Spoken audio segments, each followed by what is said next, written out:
अब तो आ जाओ कि रात ढलने वाली है, शहर के उजालों की किरणें निकलने वाली है। तेरे बगैर दिल लगता नहीं, ऐसा लगता है कि मेरी जान निकलने वाली है। महेश मैरवा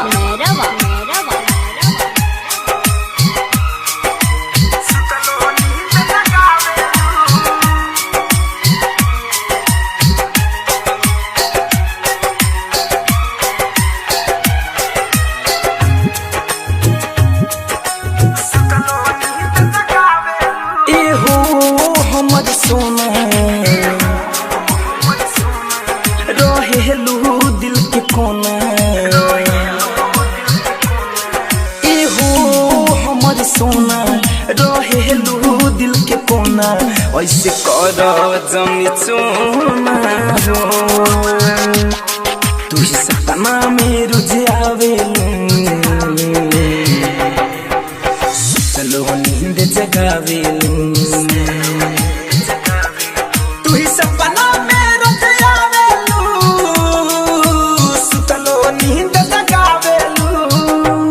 बाहर चौना वो से सुनर प्यार के भरल बाटे हुनर, बाटे रूपावा सलोना हो। तू ही सपना में रुझ आवेलू, चलो नींद जगावेलू। तू सपना में रुझ आवेलू, चलो नींद जगावेलू।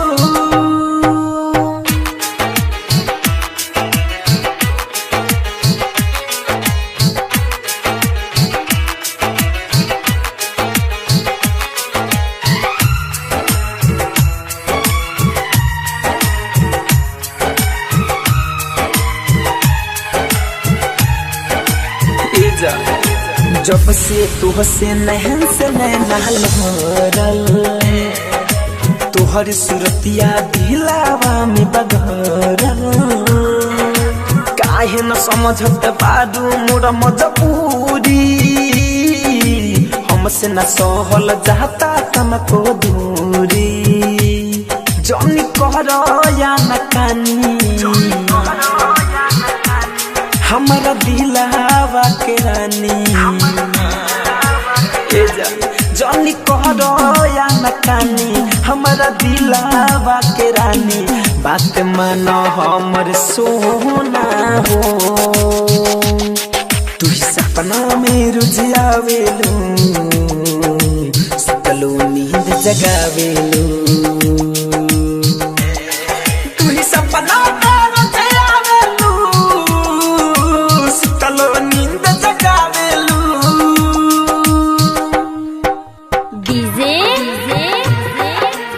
महेश मैरवा